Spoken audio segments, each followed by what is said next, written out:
কবরের মধ্যে যদি আমি ধরা পড়িয়া যাই, আমার কপাল যদি খারাপ হয়, কবরের মধ্যে যদি আমি আটকা পড়ে যাই, মুনকার নাকিরের তিনটা প্রশ্নের জবাব আমি যদি সঠিকভাবে দিতে না পারি, আমার মতন কপাল পোড়া কেউ নাই। ওই আযাবের ফেরেশতারা আমার কবরের মধ্যে ঢুকে যাবে, আমার কবরটাকে সংকীর্ণ করে দিবে, জাহান্নামের বিছানা কবরের মধ্যে বিছাইয়া দিবে, জাহান্নামের আগুনের দুর্গন্ধযুক্ত পোশাক আমার শরীরের মধ্যে লাগাইয়া দিবে। কিয়ামত পর্যন্ত কবরের মধ্যে আযাব চলবে, হাসরের ময়দান পর্যন্ত আযাব চলবে। ও নবীর উম্মতির দল, অতএব আল্লাহ পাক ওয়ার্ডার করলেন সুদ বর্জন করার জন্য, সুদ ছাড়ার জন্য, হারাম বর্জন করার জন্য, হারাম ছাড়ার জন্য। আল্লাহ পাক বলেন, আমি আল্লাহর হুকুমের যারা বিরুদ্ধে আচরণ করবি, আমি আল্লাহর হুকুম জমিনের মধ্যে যারা মানবি না, আল্লাহ পাক বলেন, ইন্নাল মুজরিমিনা ফি আযাবি জাহান্নামা খালিদুন। আল্লাহ রাব্বুল আলামিন বলে, নিশ্চয়ই জমিনের মধ্যে যারা আমি আল্লাহর হুকুম মানবি না, যারা জমিনের মধ্যে আমি আল্লাহর হুকুমের বিরুদ্ধে আচরণ করবি, আল্লাহ পাক বলেন, ওরে গুনাহগারের দল, আমি আল্লাহ তোদের মতো নাফরমানদেরকে অনন্তকালের জন্য জাহান্নামের মধ্যে দগ্ধ করব। ও কলিজার টুকরা যুবক, জাহান্নামের আগুন কিন্তু দুনিয়ার আগুনের মতো না। হাসান বসরি রহমাতুল্লাহি আলাইহি ডাক দিয়া বলে, দুনিয়ার মানুষ, একটা নাফরমানকে যখন জাহান্নামের মধ্যে দগ্ধ করা হবে, জাহান্নামের মধ্যে যখন নিক্ষেপ করা হবে, দৈনন্দিন ৭০,০০০ বার জাহান্নামের আগুন তাকে পুরে ছারখার করবে। আল্লাহ রাব্বুল আলামিন বলেন, জাহান্নামীদের গায়ের চামড়া আমি আল্লাহ ৪২ গজ মোটা বানাইয়া দেব। এই ৪২ গজ মোটা চামড়া মুহূর্তের মধ্যে পুরে বর্ষ হয়ে যাবে। দুনিয়ার জমিনের মধ্যে যদি বান্দা বান্দি আগুনে পুরো, আল্লাহ পাক বলেন, সামান্য আগুনের তাপ সহ্য করতে পারে না, মানুষটার মৃত্যু হয়ে যায়। এরপরে পুরে যদি সারকার হয়, আংরা হয়, কয়লা হয়, এরপরও কিন্তু ব্যথা যন্ত্রণা অনুভব করে না। আল্লাহ পাক বলেন, আমি আল্লাহ যখন নাফরমানদেরকে জাহান্নামের মধ্যে দগ্ধ করব, ওরে নাফরমানের দল, আল্লাহ পাক বলেন, জাহান্নামের মধ্যে যখন নাফরমান তোদেরকে আমি আল্লাহ দগ্ধ করব, দুনিয়ার মতন বড় আঘাত পাইলে তোদের মরণ হবে না, আগুনের মধ্যে সামান্য পড়লে কিন্তু মৃত্যু হবে না। আল্লাহ পাক বলেন, ইন্নাহু মাইয়াতি রাব্বাহু মুজরিমা ফাইন্না লাহু জাহান্নাম লা ইয়ামুতু ফিহা ওয়ালা ইয়াহইয়া। আল্লাহ রাব্বুল আলামিন বলেন, আমি আল্লাহর আদালতে আসামি হইয়া, অপরাধী হইয়া যারা দণ্ডায়মান হবে, যারা দাঁড়াবে, আল্লাহ বলেন, জাহান্নামের আগুন তোর কপালের মধ্যে আছে। আল্লাহ পাক বলেন, রে নাফরমানের দল, যখন আমি নাফরমান তোদেরকে আযাব দেব, জাহান্নামের আগুন দিয়ে দগ্ধ করব, লা ইয়ামুতু ফিহা ওয়ালা ইয়াহইয়া। আল্লাহ পাক বলেন, জাহান্নামের মধ্যে নাফরমান তোদের কিন্তু মরণ হবে না, আবার বাঁচার মতো কিন্তু বাঁচবি না। আল্লাহ পাক এটাই বুঝাইলেন, নিজের চোখে অনুভব করবি জাহান্নামের আযাব। আল্লাহ কয়, জীবনও মরণ হবে না, অনন্তকাল শুধু আযাব চলবে, আযাব চলবে, নিজের স্বচক্ষে দেখবে আযাব, আর শুধু যন্ত্রণা অনুভব করবে, ব্যথা অনুভব করবে। ওরে দুনিয়ার মানুষ, যখন একটা বান্দা বান্দিকে অপারেশন থিয়েটার মধ্যে নিয়ে যায়, অবর যদি না করায়, মেডিসিনের মাধ্যমে চিৎকার করে, কান্না করে বেহুশ হয়ে যায়, অজ্ঞান হয়ে যায়। কথা বলেন ঠিক না বেঠিক? আল্লাহ পাক বলেন, নাফরমানের দল, গুনাহ নিয়ে যদি কবরে যাও, আমি আল্লাহর হুকুম যদি না মানো, বিরুদ্ধে আচরণ করো, আল্লাহ পাক বলেন, নিজের স্বচক্ষে অনুভব করবি, দেখবি জাহান্নামের আযাব আযাব। এই জন্য আল্লাহর কাছে তওবা করবেন, ও আল্লাহ দুনিয়ার গুনাহ দুনিয়ায় মাফ করে দেন, দুনিয়ার সমস্ত গুনাহ দুনিয়ায় মাফ করে দেন। কারণ দুনিয়ার সামান্য গরমও সহ্য হয় না। এই যে মাঝে মাঝে রাতের বেলাও গরম, পাখার নিচে ঘুমাইতে হয়, আবার শীত গেল শীতও সহ্য করতে পারি না। আল্লাহ রাব্বুল আলামিন বলেন, ও দুনিয়ার মানুষ, আমি আল্লাহর হুকুমের অমান্য যদি করো, আমি আল্লাহর হুকুম যদি না মানো, অপরাধী হইয়া যদি আমি আল্লাহর আদালতে দাঁড়াও, কাঠগড়ায় দাঁড়াও, অবশ্যই জাহান্নামের আগুন দ্বারা আমি আল্লাহ দগ্ধ করব। আজ বর্তমানে কত বান্দা বান্দিরা ঠান্ডা পানির ভয় কইরা ফজর নামাজ পড়ে না। আল্লাহ পাক বলেন, এই ঠান্ডা পানির চাইতে হাজার গুণে বেশি ভয়ঙ্কর জাহান্নামের আগুন। ও নবীর উম্মতির দল, অতএব আল্লাহর কাছে তওবা করার দরকার আছে না নাই? আল্লাহ দুনিয়া সমস্ত গুনাহ দুনিয়ায় মাফ করে দে। হাকিমুল উম্মাত মুজাদ্দিদি মিল্লাত আশরাফ আলী থানভী রাহমাতুল্লাহি আলাইহি ঘটনা কিতাবের মধ্যে বর্ণনা করতেছেন, সন্তান যখন বড় হলো, বাবার সাথে বাজারে বাবা নিয়ে গেল। একজন ফল বিক্রেতা ফল বিক্রি করার পাশাপাশি আবার একটা ঝুড়ির মধ্যে কিছু আপেল বরুই রাখছে। সন্তানটা হঠাৎ করে সেই আপেল বরুই দেখা দৌড় মারিয়া ওই বরুই যেই পাত্রের মধ্যে রাখছে, যে ঝুড়ির মধ্যে রাখছে, ঝুড়ি থেকে কয়েকটা বরুই হাতের মধ্যে নিয়ে মারছে, দৌড় মারছে। এবার ছেলের বাবা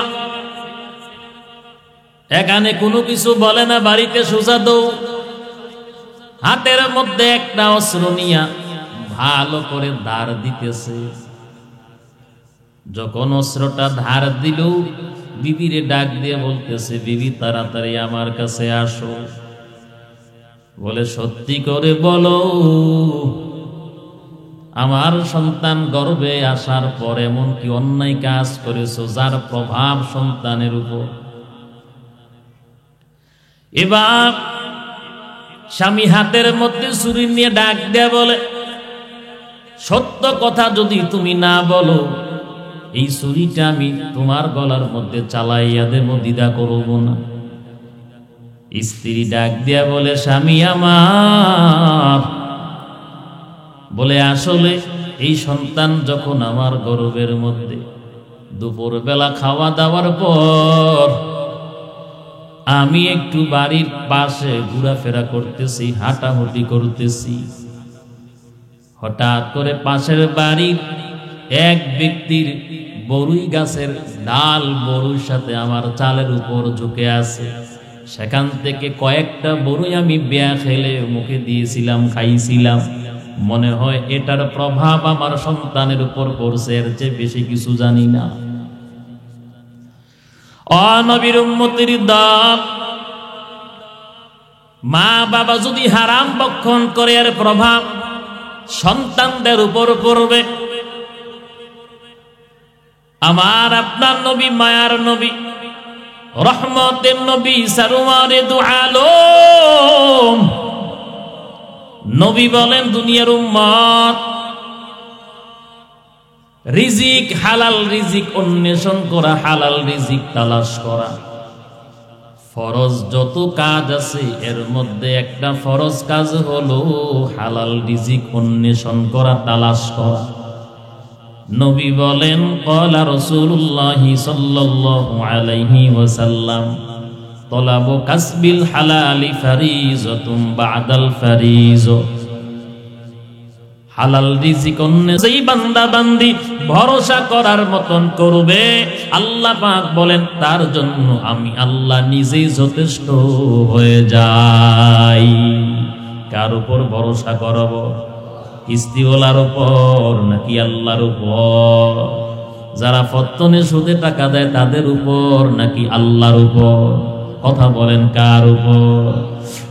নবীর উম্মতের দাম আল্লাহ রাব্বুল আলামিন বলেন, মুসা আলাইহিস সালাতু ওয়াস সালামের উম্মতদেরকে আমি দীর্ঘ 40 বছর মান্না সালওয়া খাবার খাওয়াইলাম। খাওয়াইছেনি আল্লাহ? খাওয়াইছেন? আল্লাহ পাক বলেন ঈসা নবীর উম্মতদেরকে আমি আল্লাহ আসমান থেকে বুনা মাছ এবং রুটি খাওয়াইলাম। ওই আল্লাহ এখনো আসেনি? কথা বলেন আছে না নাই? অতএব আমাদের ঈমান আল্লাহর উপর নাই, ভরসাও করতে পারি না। কথা কোন ঠিক না বেঠিক? বলে কেন ঈমানের মধ্যে এত দুর্বলতা? হারাম খাইতে খাইতে ঈমান নষ্ট হয়ে গেছে। কথা বলেন ঠিক না বেঠিক? আল্লাহ রাব্বুল আলামিন বলেন ওমা মিন দাবাতিন ফিল আরদি ইল্লা আলাল্লাহি রিজকুহা। এই জমিনের মধ্যে যতটা প্রাণী বসবাস করে বিচরণ করে আল্লাহ পাক বলেন প্রত্যেকটা প্রাণীকে আমি আল্লাহ রিজিক খাওয়াই। কে খাওয়াই? কে খাওয়াই? আওয়াজ দিয়া বলেন।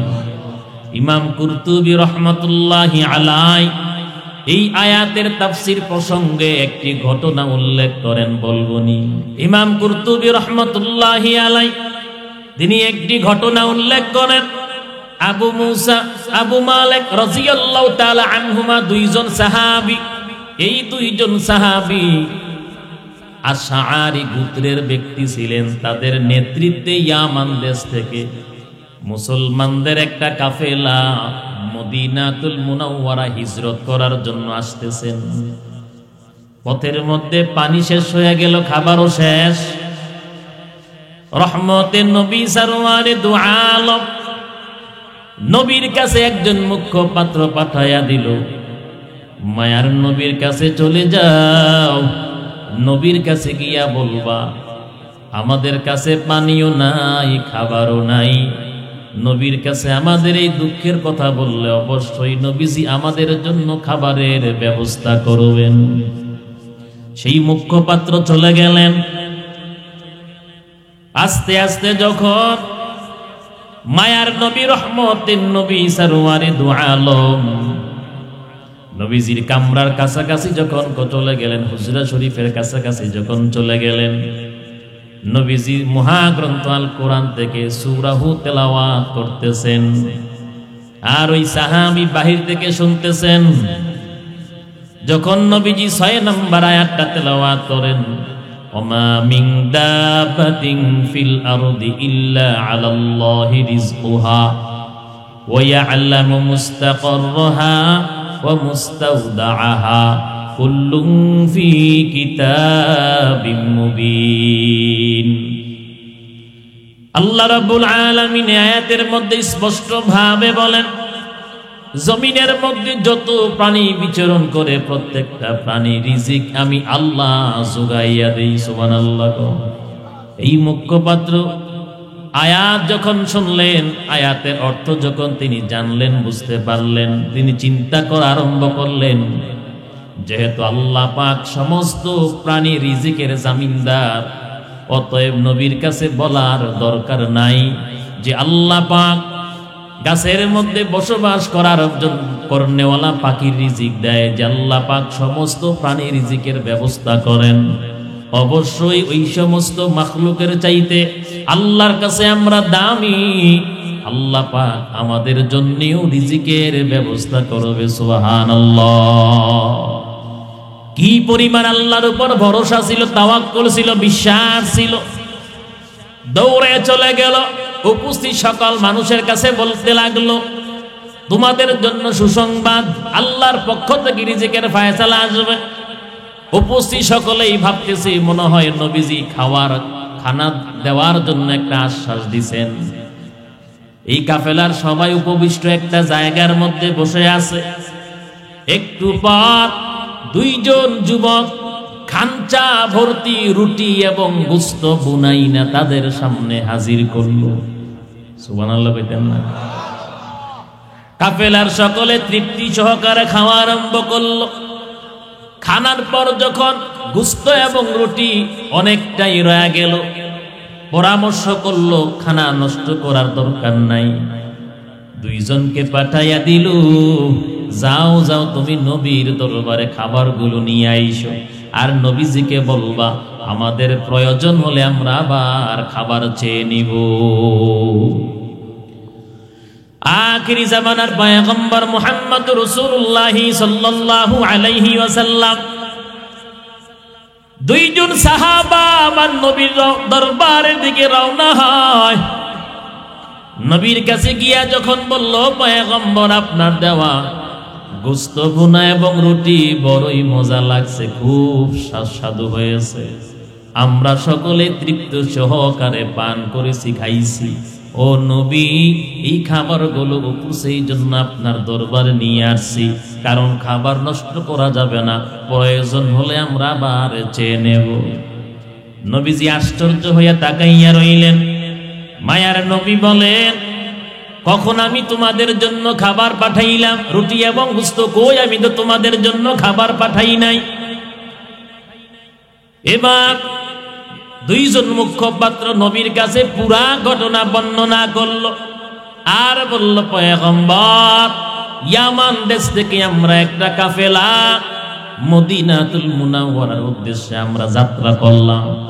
পথের মধ্যে আমাদের পানি এবং খাবার শেষ হয়ে যাওয়ার কারণে একজন মুখপাত্র আপনার কাছে পাঠাইছি আমাদের অসুবিধার কথা বলার জন্য। সে আমাদেরকে গিয়ে আশ্বাস দিছে আল্লাহর পক্ষ থেকে রিজিকের ফায়সালা আসবে। আমরা ভেবেছি আপনি আমাদের জন্য খাবার পাঠাইছেন।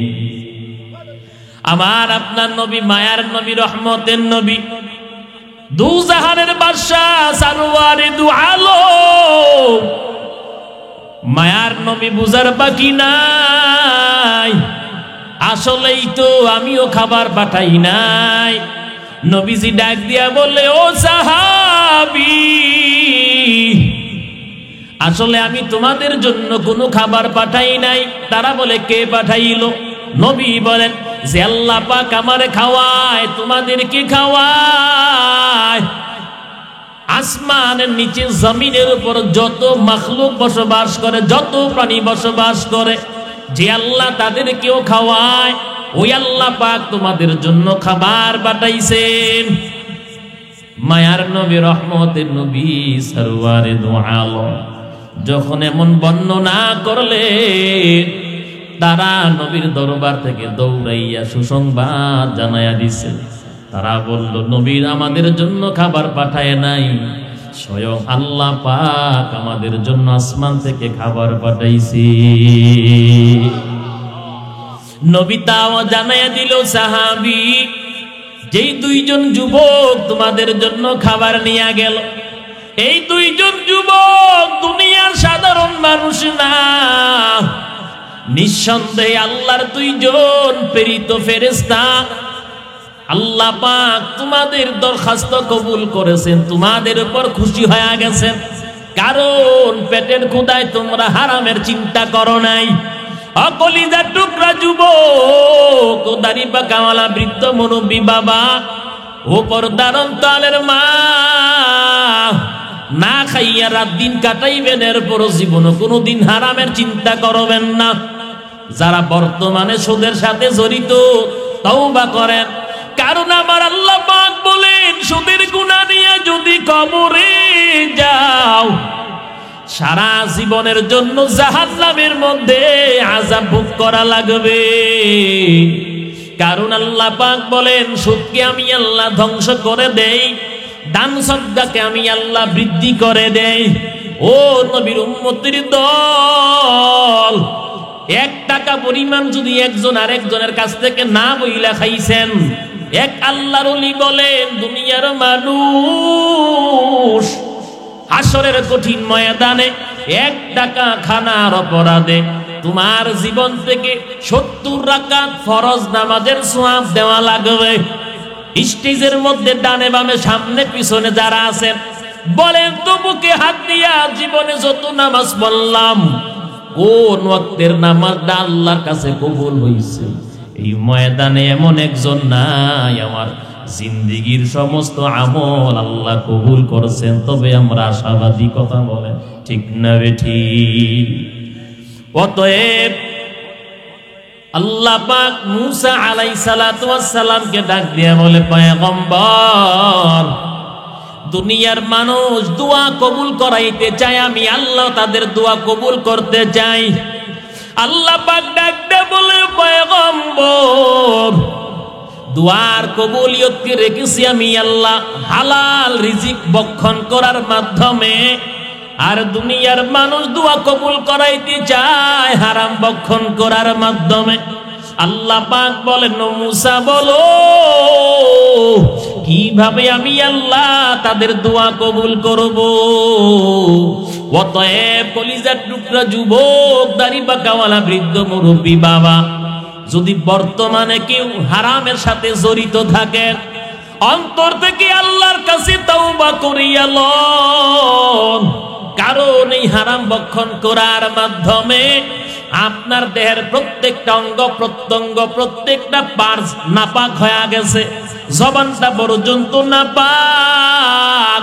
এই নাপাক জবান দিয়া মৃত্যুর আগ পর্যন্ত যতই জিকির করো না কেন, কোরআন তেলাওয়াত করো না কেন, ওরে বছরে যদি কয়েকবার বাইতুল্লাহ ঘুরো, আল্লাহর কসম একটা ইবাদত আল্লাহর দরবারে কবুল হবে না।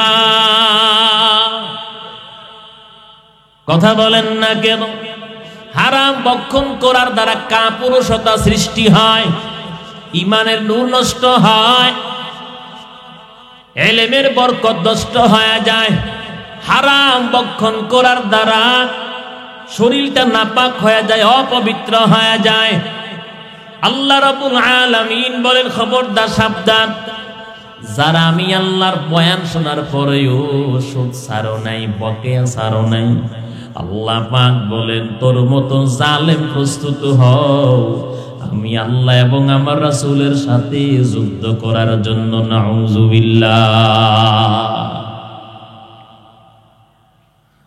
নবীর উম্মতের দল, অতএব আজকে যারা সুদের ব্যবসা করে, টাকার পাহাড় গড়লেন, 5 তলা 10 তলা বাড়ির অভাব নাই, গাড়ির অভাব নাই।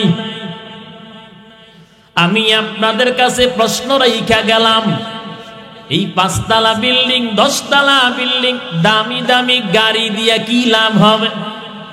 কবরের মধ্যে যদি আমি ধরা পড়িয়া যাই, আমার কপাল যদি খারাপ হয়, কবরের মধ্যে যদি আমি আটকা পড়ে যাই, মুনকার নাকিরে 3টা প্রশ্নের জবাব আমি যদি সঠিকভাবে দিতে না পারি, আমার মতন কপাল পোড়া কেউ নাই।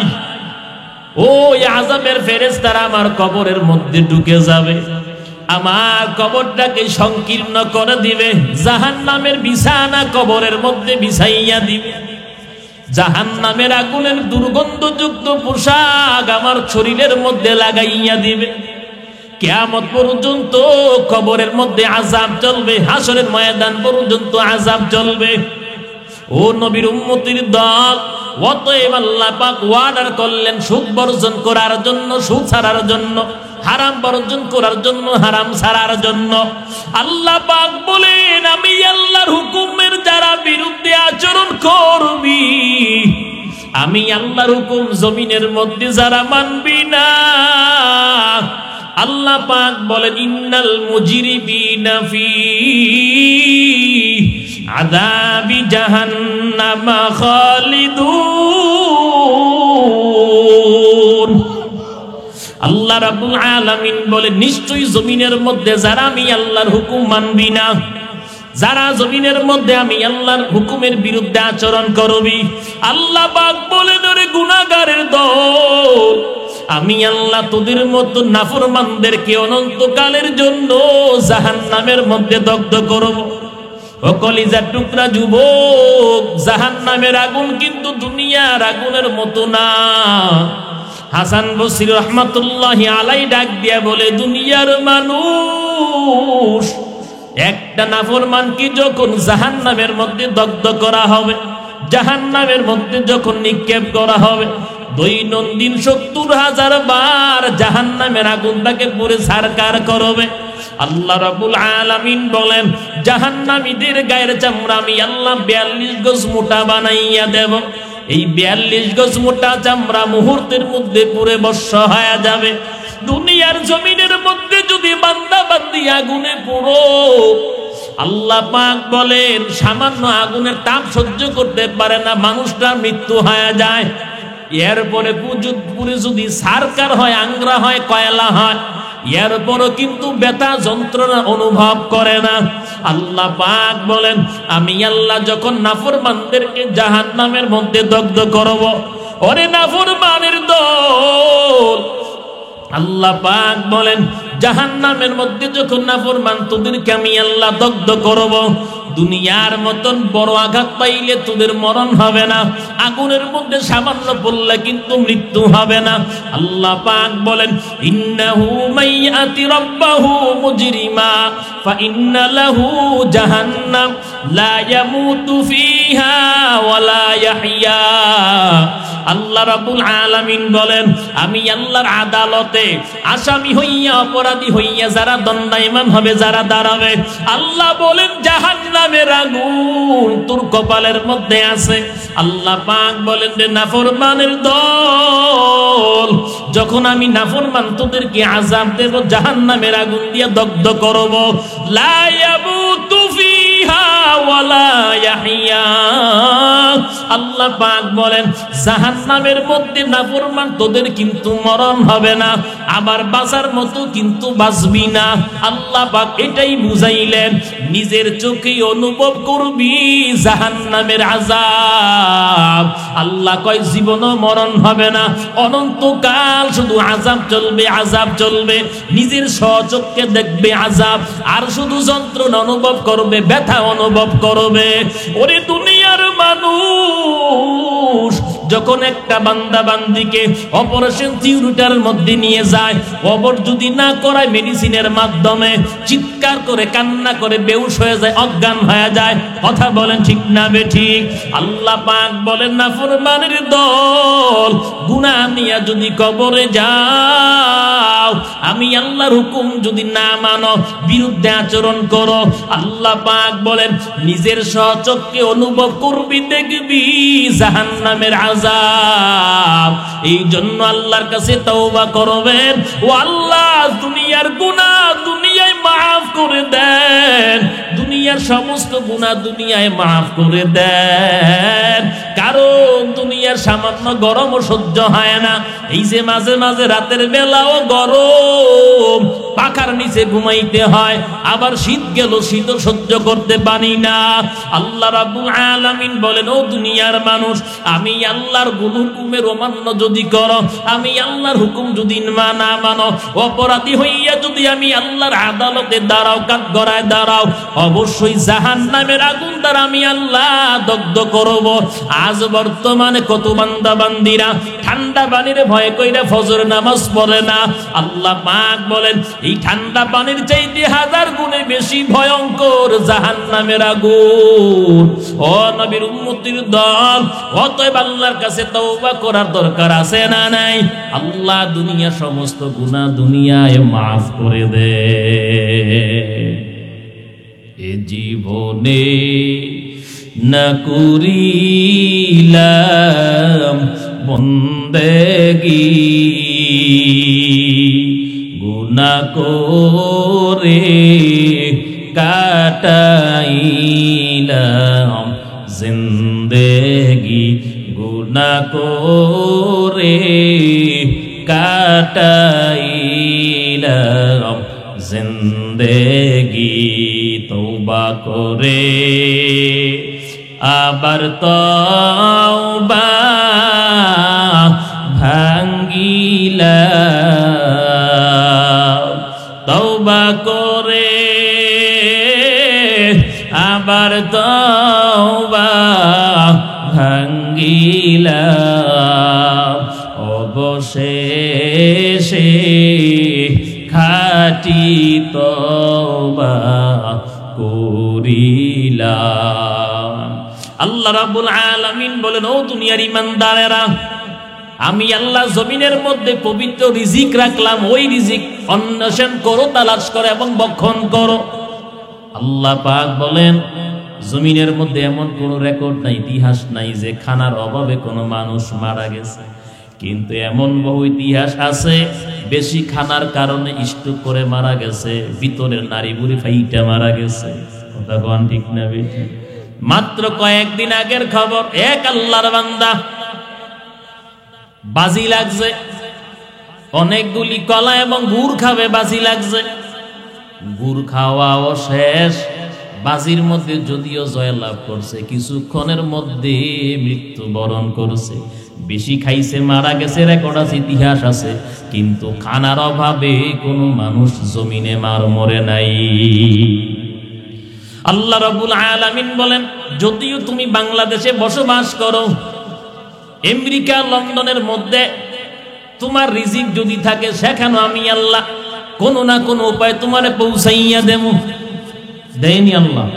কথা কন। আল্লাহ পাক বলেন, রিজিকের অভাবে জমিনের মধ্যে কেউ মৃত্যুবরণ করে না।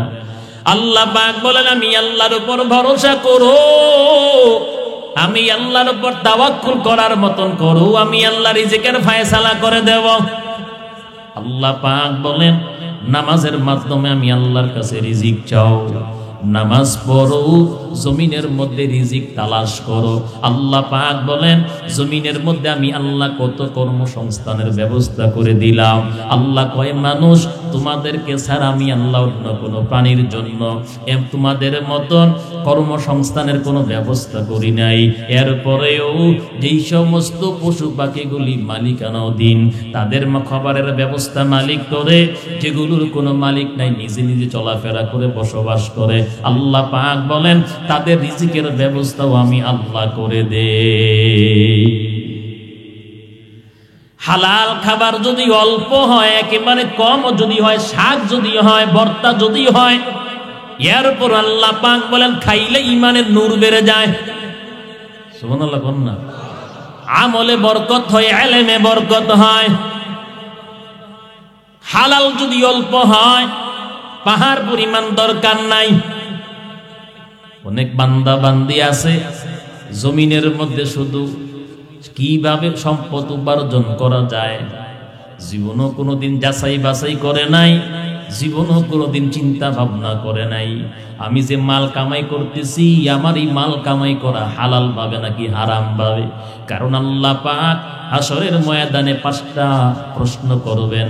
5টা প্রশ্নের মধ্যে 5টা হিসাবের মধ্যে 1 নাম্বার, আল্লাহ পাক বলবেন সমস্ত মানুষদেরকে, কিভাবে তুমি সম্পদ উপার্জন করলা, আবার তোমার সম্পদ কোন রাস্তায় তুমি ব্যয় করলা। আমার আপনার নবী, মায়ার নবী, রহমতের নবী, সরওয়ারে দু আলম, তামাম পৃথিবীর সমস্ত উম্মতদেরকে জানায়া দেয়, দুনিয়ার উম্মত, তোমরা মনে করো যার টাকা নাই, ব্যাংকের মধ্যে যার টাকা নাই, বাড়ি নাই, ঘর নাই, বিল্ডিং নাই, সে গরিব। কিন্তু আমার নবী বলেন, না না, ওই উম্মত গরিব না। আমার নবী বলেন, সেই উম্মত হলো গরিব, আমার উম্মতের মধ্যে সেই উম্মত হলো সবচেয়ে বেশি গরিব। হাসরের কঠিন ময়দানে আল্লাহর আদালতে পাহাড় সমতুল্য নেক নিয়ে দাঁড়াবে।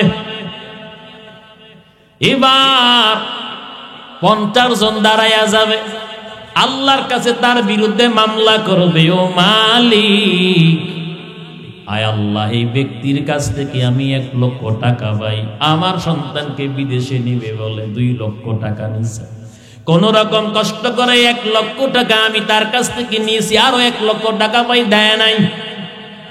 আরেকজন বড় মুদি দোকানদার গিয়া বলবে, আটার বস্তা, চাউলের বস্তা যখন তাইছে আমি তারে দিয়ে দিছি, কোনোদিন নিষেধ করি নাই। 50,000 টাকা পাই, আমার টাকাটা এই পর্যন্ত পরিশোধ করে নাই। আরেকজন মাছ বিক্রেতা গিয়া বলবে, আল্লাহ, আমার দোকান থেকে 20 কেজি 10 কেজি মাছ নিছে, এখনো টাকা দেয় নাই। আরেকজন কষাই গোস্ত বিক্রেতা গিয়া বলবে, ইচ্ছা মতন খাইছে, 800 টাকা কেজি গোস্ত বাড়াইয়া দিলাম দাম, ভাবছিলাম মনে হয় নিবে না, কিন্তু এই নাফরমানে এরপরও আমার দোকান ছাড়ে নাই। কত পাও? 10,000। আরেক কত বান্দা বান্দি গিয়া বলবে, আয় আল্লাহ, আমার ঘরের ভিতর থেকে একসাথে 2টা মোবাইল নিয়ে গেছে। মোবাইল চোর আসেনি সমাজ না? সব ভালো মানুষ কথা কয় না, আসেনি? সব চোর আছে, ঠিক নেই। এবার আল্লাহ রাব্বুল আলামিন তিনি বলেন, আমি আল্লাহর চাইতে বড় দয়ালু কেউ নাই, আর আমি আল্লাহ এমন একজন মালিক, আমি আমার বান্দাদের উপর যাররা থেকে যাররা পরিমাণ জুলুম করব না। আল্লাহ পাক বলেন, আমি আল্লাহ পাক এমন একজন বিচারক, আল ইয়াউমা তুজজা কুল্লু নাফসিন বিমা কাসাবাত লা যুলমাল ইয়াউম ইন্নাল্লাহা সারিউল হিসাব। আল্লাহ রাব্বুল আলামিন বলেন, আল ইয়াউমা তুজজা কুল্লু নাফসিন বিমা কাসাবাত লা যুলমাল ইয়াউম।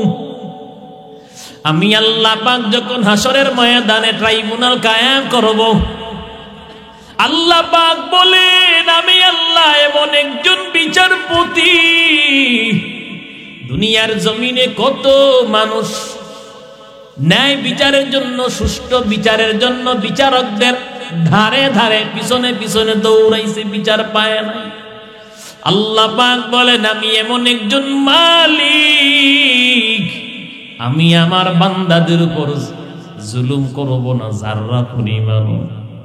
আল্লাহ পাক বলেন, আমি আল্লাহ হাসরের ময়দানে জমিনের মধ্যে কে কি কর্ম করেছো সব জানাইয়া দেব, এবং আমি আল্লাহ খুব দ্রুত তোমাদের কাছ থেকে হিসাব নিব। সুবহানাল্লাহ। নবীর উম্মতের দল, অতএব আল্লাহ রাব্বুল আলামিন বলেন, খবরদার, সাবধান, জীবনে কোনোদিন কারো উপর জুলুম করা যাবে না, অন্যায় করা যাবে না।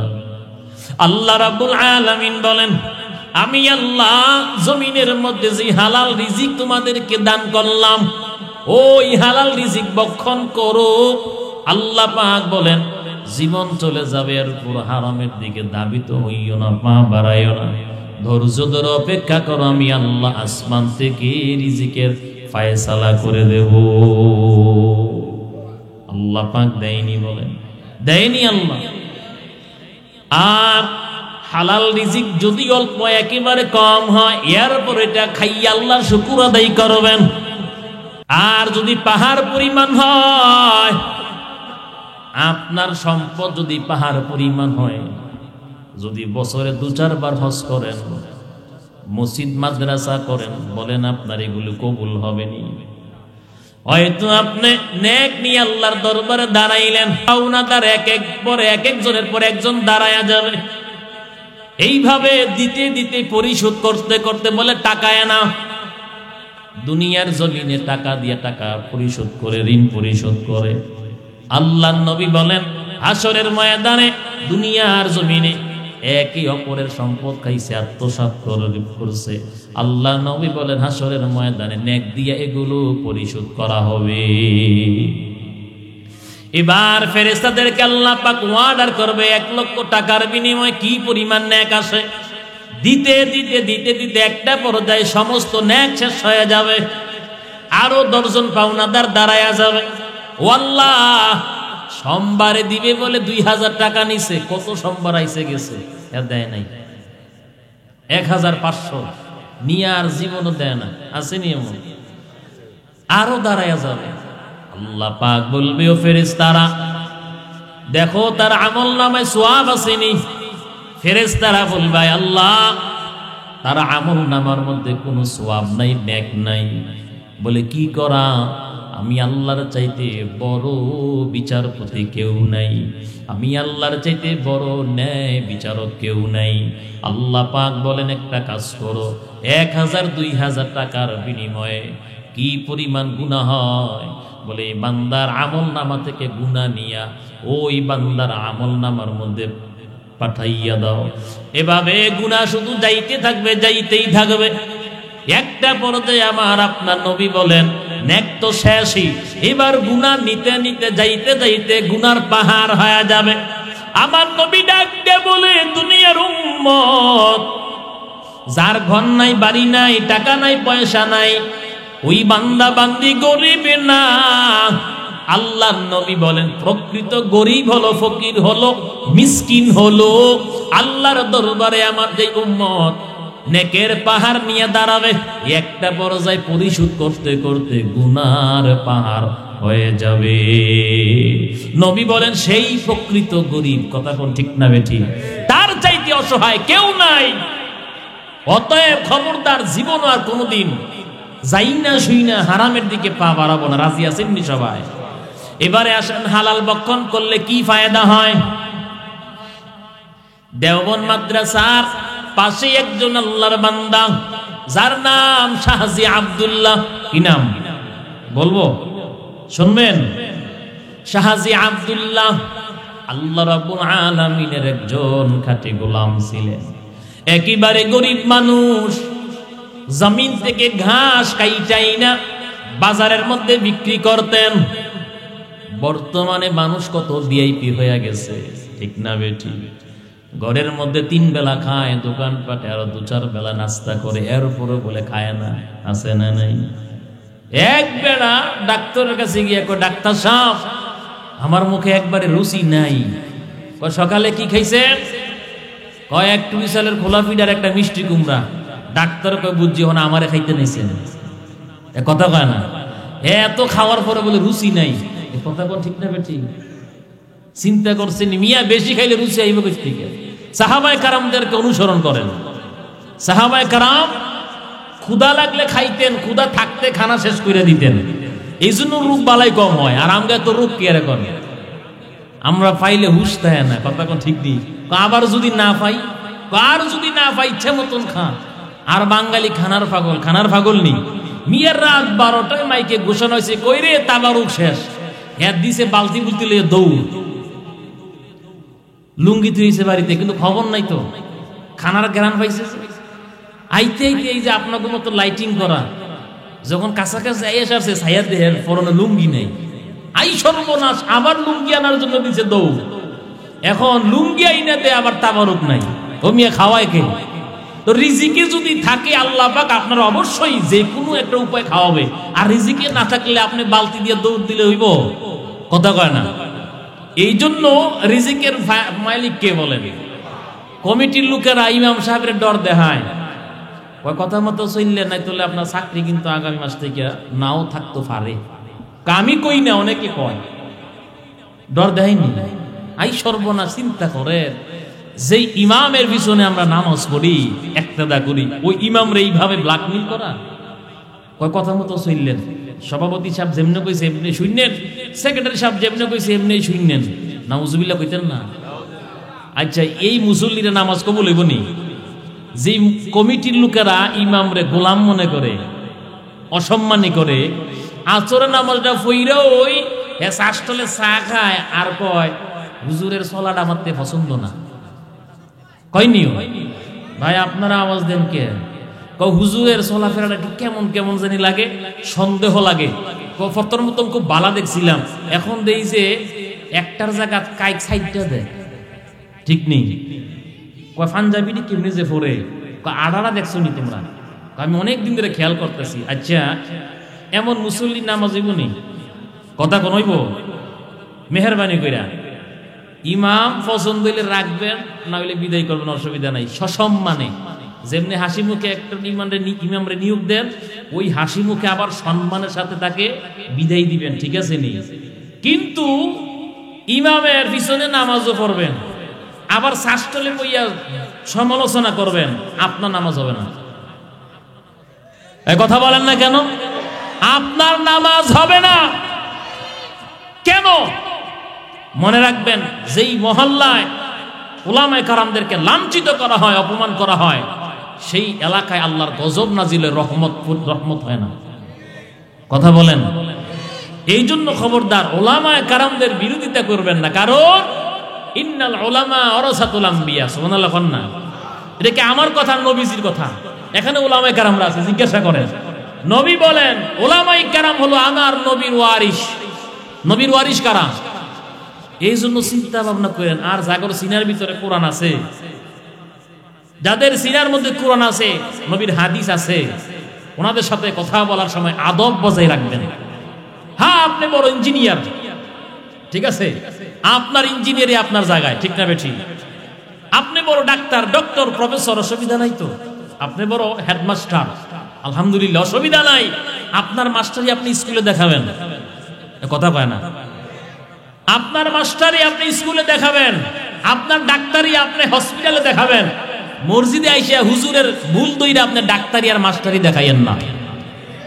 কথা কন না, কারণ মসজিদের ভিতরে নেতৃত্ব চলবে ইমাম সাহেবের। আপনি যদি এতই বুঝেন হুজুর বাদ দেন, আপনি ডাক্তার 5 ওয়াক্ত নামাজ পড়াবেন, এ কথা কয় না। আপনি মাস্টার সাহেব 5 ওয়াক্ত নামাজ পড়াবেন, আমার তো মনে হয় আপনার নিজের ছেলে আপনার পিছে নামাজ পড়বে না। কথা কয় না। আপনার ভাইও আপনার পিছে নামাজ পড়বে না।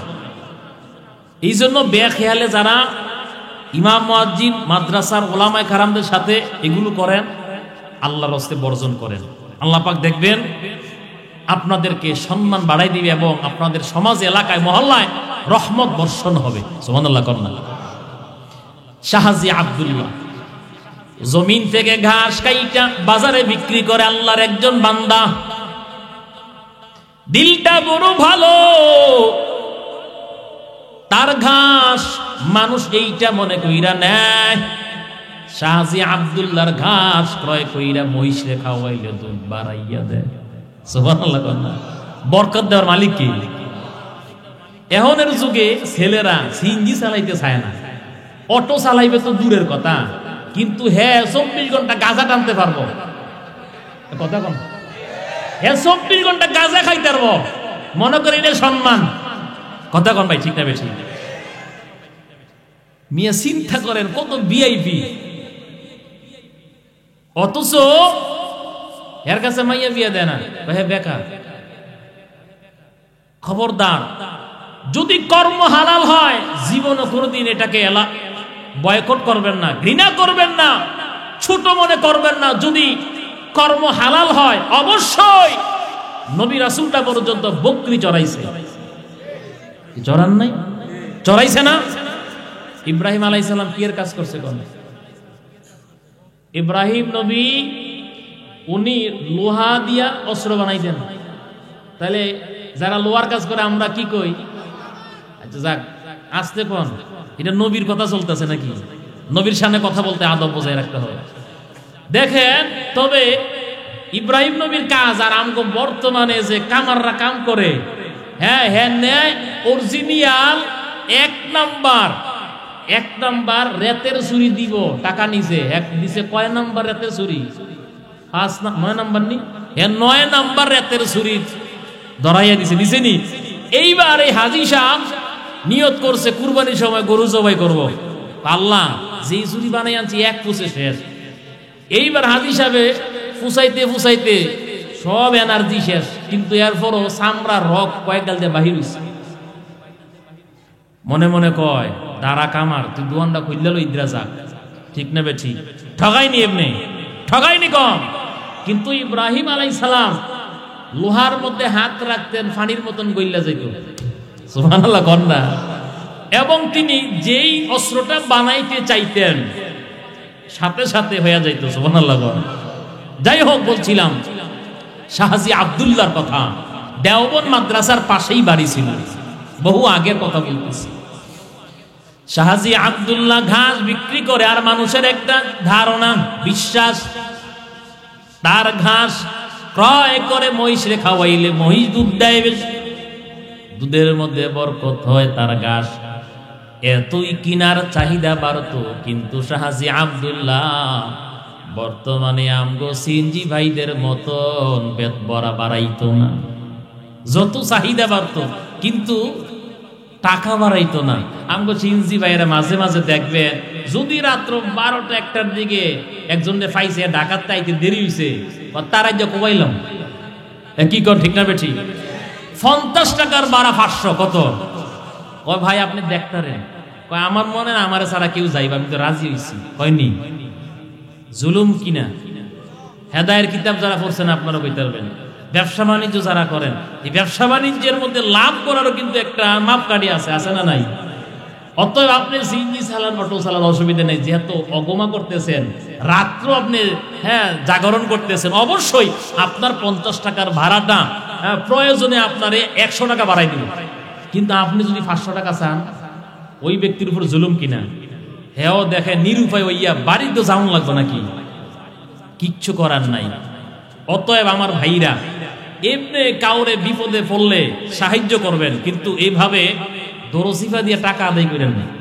আপনিও কিন্তু সুদখুরের চাইতে কম না। এ কথা কোন ঠিক না বেটি? সুদখুর যেমনি দূর ভাড়া দিয়ে টাকা আদায় করে, আপনি কিন্তু হেদার চাইতে কম না। আল্লাহ হেদায়েত দান করো। শাহাজি আব্দুল্লাহর ঘাসের চাহিদা যতই বাড়তো টাকা বাড়াইতো না। দৈনন্দিন 6 আনা বিক্রি করে। কত আনা? 6 আনা। 6 আনাকে 3 ভাগে ভাগ করছে। কয় ভাগে? 2 আনা গরিব মিসকিনদের জন্য, বিধবা নারীদের জন্য দান করতেন, সুবহানাল্লাহ। আর 2 আনা পরিবারে খরচ করতেন, আর 2 আনা জমা করে রাখতেন। বছর যখন ঘুরতো, শাহাজি আব্দুল্লাহ জমাকৃত টাকা বলে 60 টাকার চাইতে একটু বেশি হইত, সুবহানাল্লাহ। এই 60 টাকা খরচ করত কোন কাজে শুনবেন? এই 60 টাকা বছরে একবার খরচ কইরা দেওবন্দ মাদ্রাসা ওলামায়ে কারামদেরকে দাওয়াত কইরা খাওয়াইতো। তদানীন্তন সময়ে ওই দেওবন্দ মাদ্রাসার সদরুল মুদারিসিন ইয়াকুব নানুতুবি রাহমাতুল্লাহি আলাইহি, ইয়াকুব নানুতুবি রাহমাতুল্লাহি আলাইহি তিনি বর্ণনা করেন, দুনিয়ার মানুষ আমরা একটা বছর অপেক্ষায় থাকতাম কখন ওই শাহাজি আব্দুল্লাহর বাড়ি থেকে দাওয়াত আসবে। ইয়াকুব নানুতুবি রাহমাতুল্লাহি আলাইহি বলেন, শাহাজি আব্দুল্লাহর ঘরের মধ্যে এক বেলা যদি খাবার খাইতাম 40 দিন পর্যন্ত দিলের মধ্যে নূর থাকতো, সুবহানাল্লাহ। 40 দিন পর্যন্ত খাবারের নূরটা দিলের মধ্যে থাকতো, আর আমাদের আমলের মধ্যে বরকত হইতো। মন চাইতে বেশি বেশি জিকির করি, কোরআন তেলাওয়াত করি, নামাজ পড়ি। এই জন্য আমরা অপেক্ষায় থাকতাম শাহাজি আব্দুল্লাহর ঘরের মধ্যে খানার জন্য, কবে দাওয়াত আসবে। তিনি বর্ণনা করেন, হঠাৎ ঘটনাক্রমে আমি অন্য একজনের বাড়িতে দাওয়াত খাইতে বসলাম। এক লোকমা খাবার আমি মুখে দেওয়ার সাথে সাথে আমি অনুভব করলাম খাবারের মধ্যে ভেজাল আছে। এবার ডাক দিয়ে আনলো, সাহেব দাওয়াত, বলো তুমি কি কাজ করো, কি কর্ম করো, কিভাবে ইনকাম করো, উপার্জন করো।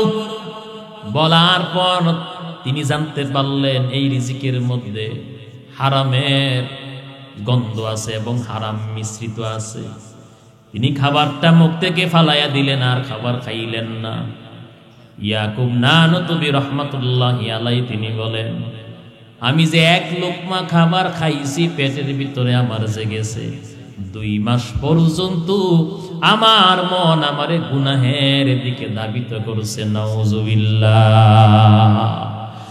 অতএব হালাল খাদ্যের মাধ্যমে যেইভাবে বান্দা বান্দিকে নামাজের দিকে ধাবিত করে অন্তর, কলব যেইভাবে তেলাওয়াতের দিকে, জিকিরের দিকে, ভালো কাজের দিকে ধাবিত করে, আল্লাহর নবী বলেন যারা দুনিয়ার জমিনে হারাম ভক্ষণ করবে, হারাম খাদ্যের দ্বারা তাদের অন্তর তাদেরকে গুনাহের দিকে ধাবিত করে। যেরকম ভাবে শুকর যারা ভক্ষণ করে, শুকর যারা ভক্ষণ করে দেখবেন সদা সর্বদা মেজাজটায় গরম, হয়নি গরম। যারা হারাম ভক্ষণ করে হারাম খুরের মতন, হারাম খুরের মেজাজ যেমন গরম থাকে, রক্ত যেমন গরম থাকে। শুকুর যারা ভক্ষণ করে, ওই শুকুরের সমস্ত প্রভাব ওই মানুষের উপর পড়ার কারণে দেখবেন সেই মানুষগুলিও জানোয়ারের মতন যেখানে সেখানে অপকর্ম করে। ঠিক না ঠিক বলে? যারা হারাম ভক্ষণ করে, শুকুরের রক্ত পান করে, মদ তৈরি করে চর্বি দিয়া, খাবার তৈরি করে খাবার খায়, সেই শুকুরের প্রভাব, সেই প্রাণীর প্রভাব, পশুর প্রভাব মানুষের মধ্যে চলে যায়। এই জন্য বেঈমানের বাচ্চারা যেখানে সেখানে অন্যান্য জীবজন্তুর মতো নাকাম কুকাম করে। কথা বলেন না কেন? করেনি? নবীর উম্মত, হালাল খানার মধ্যে কত বরকত, কত রহমত। ইমাম শাফি রহমাতুল্লাহি আলাইহি, উনার শাগরেদ ছিলেন ইমাম আহমদ ইবনে হাম্বল রহমাতুল্লাহি আলাইহি। ইমাম শাফি রহমাতুল্লাহি আলাইহি পত্রের মাধ্যমে জানায়া দিল, অনেক দিন হয়ে গেল, একটা বার যদি সময় হয় আমার বাড়িতে এসে বেড়াইয়া যান।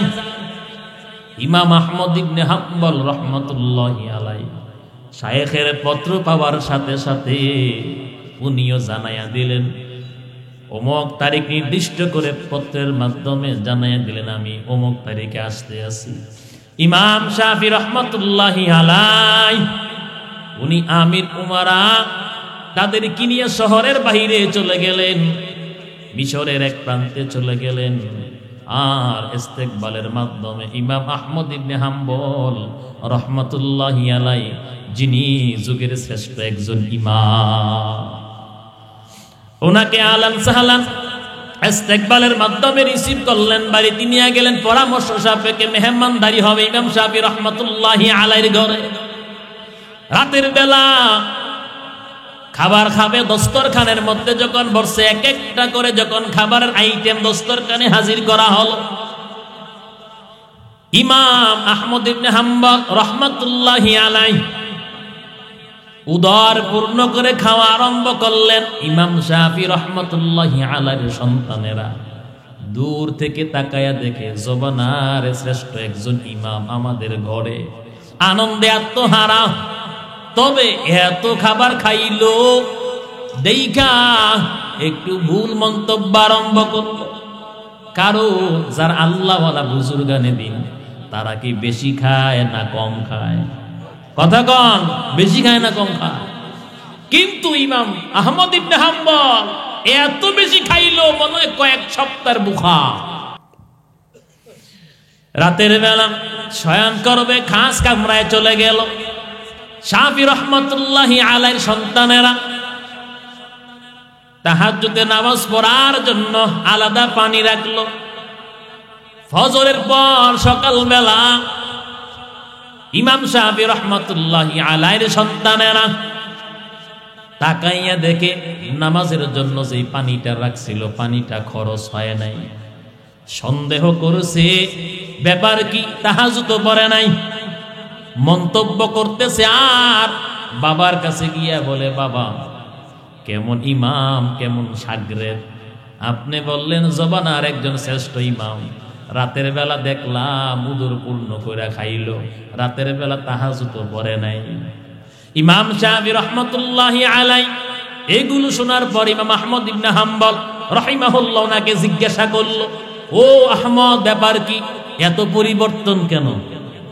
উনিও তো বুঝার বাকি নাই যে আসলে তো তাহাজ্জুদের বাণীও খরচ হয় নাই, রাতের বেলা বেশি খাইছি, এগুলো তো জিজ্ঞাসা করবে।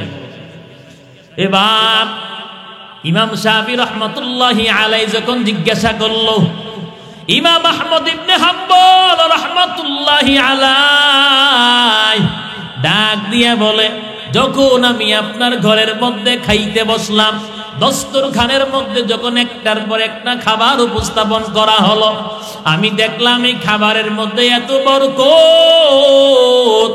আর আসমান থেকে বৃষ্টির মতো খাবারে রহমত পড়তেছে।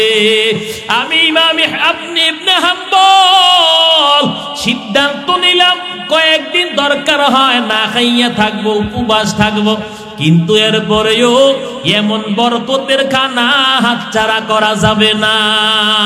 এই জন্য আমি বেশি বেশি করে খাইলাম, কারণ বরকতের খাবার যদি আবার না পাই, আর এই খাবারের মাধ্যমে আমার দুইটা ফায়দা হলো। কয়টা ফায়দা? একটা ফায়দা হলো আমার ইলমি ফায়দা, আর একটা ফায়দা হলো আমার আমলি ফায়দা। বলে আমার আমলি ফায়দা হলো অনেক দিন পর ইশারের ওযু দিয়া তাহাজ্জুদের নামাজ পড়লাম, ফজরের নামাজও পড়লাম, এটা হলো আমার আমলি ফায়দা। আর আমার ইলমি ফায়দা হলো আমি খাটের মধ্যে শুইয়া শুইয়া কোরআনের একটা আয়াতের মাধ্যমে 100 মাসআলা উদ্ঘাটন করেছি, যার সমাধান আগে আমি পাই নাই। হুজুর এই জন্য একটু বেশি খাইছি, কারণ আমি খানার দিকে তাকায় দেখি আসমান থেকে বৃষ্টির মতো রহমত পড়তেছে।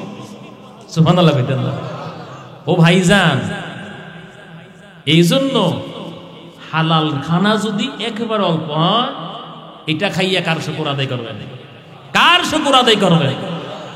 আবু বকর সিদ্দিক না বুঝা গোলামের কিছু খাবার খাইছিল, উনি হাত মুখের ভিতরে ঢুকাইয়া বমি কইরা সব খানা বাইর করছে, চোখ লাল হয়ে গেছে, পানি পড়তেছে। মানুষ কয়, হযরত খাইয়া যেত ফেলছেন, না বের করলে তো পারতেন। কয় না, এটা বের করতে গিয়ে আমার যদিও মরণ হয়, এরপর আমি বের করতাম। কারণ নবী বলেন, লা তাদখুল জান্নাতা জাসাদুন গুযিয়া বিল হারাম, হারাম খাদ্যের দ্বারা লালিত পালিত শরীর জান্নাতে যাবে না, জাহান্নামের অন্তর্ভুক্ত। কথা কোন ঠিক না ঠিক? আল্লাহ পাক আমাদের সবাইকে হারাম বর্জন করার তৌফিক দান করো, হালাল ভাবে হালাল খানার তৌফিক দান করো।